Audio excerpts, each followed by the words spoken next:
जस्सी और मिट्ठू की अजब और गजब प्यार की कहानी जानकर आपका दिल पिघल जाएगा। आप सलाम हिंदुस्तान देख रहे हैं।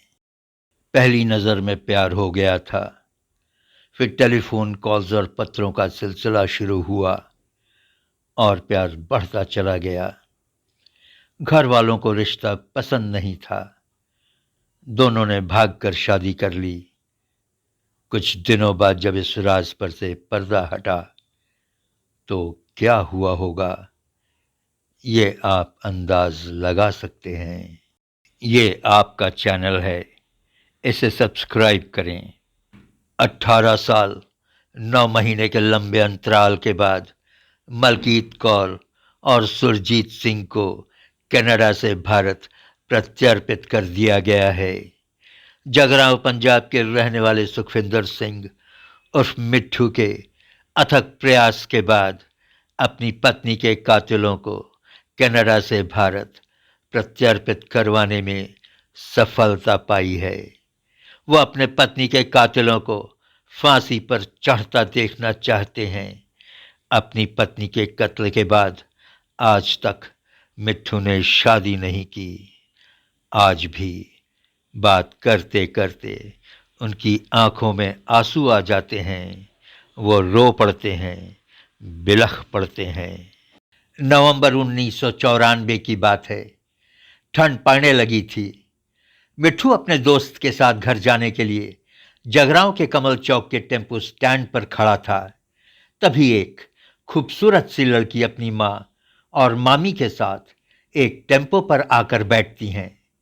मिट्ठू और उसका दोस्त टेम्पो के पीछे लटक जाते हैं और टेम्पो चल पड़ती है। मिट्ठू को गांव के खोसा गांव जाना था।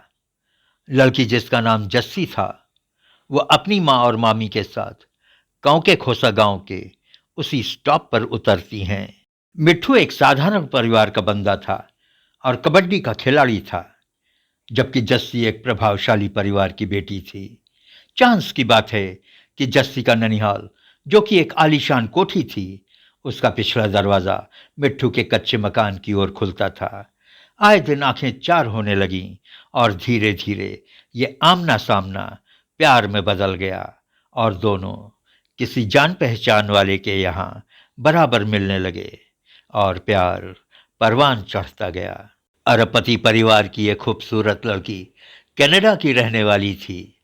जस्सी छुट्टियों में अपने ननिहाल पंजाब आई थी। सुखविंदर उसे अच्छा लगा और उसे उसके साथ प्यार हो गया। कुछ दिनों के बाद जस्सी कनाडा वापस चली गई, लेकिन वो सुहावनी यादें, सुखविंदर का साथ वो भूल नहीं सकी। जितनी वो दूर चली गई थी, उतना ही वो सुखविंदर के करीब आती चली गई। फोन और पत्रों के माध्यम से ये प्यार बढ़ता गया, परवान चढ़ता गया और जब जस्सी को सुखविंदर उर्फ मिट्ठू की दूरी उससे बर्दाश्त नहीं हुई तो वो वापस पंजाब आ गई। उसने कनाडा छोड़ने का विचार बना लिया था। उसे तो सुखविंदर की ही बन जाना था। जस्सी को पता था कि उसके घर वाले इस रिश्ते के लिए तैयार नहीं होंगे, इसलिए दोनों ने 15 मार्च 1999 में लव मैरिज कर लिया। लेकिन हुआ वही जिसका जस्सी को डर था। जैसे ही उसके परिवार को इस शादी का पता चला, वो पंजाब आए और उसे लेकर वापस कनाडा चले गए और कुछ दिनों बाद जस्सी के परिवार वालों ने मिट्ठू पर जस्सी के किडनैपिंग का मामला दर्ज करवा दिया। पुलिस हरकत में आई और मिट्ठू को अरेस्ट कर लिया। मिट्ठू की परेशानी बढ़ चुकी थी। मिट्ठू के परिवार वाले भी परेशान हो गए। किसी तरह जस्सी को इस बात का पता चला। घबराई सी जस्सी समझ रही थी बेगुनाह सुखविंदर की स्थिति को। किसी तरह उसने पंजाब पुलिस को फैक्स के माध्यम से सूचित किया और बताया उसे अगवा नहीं किया गया है और वो इस समय कनाडा में है।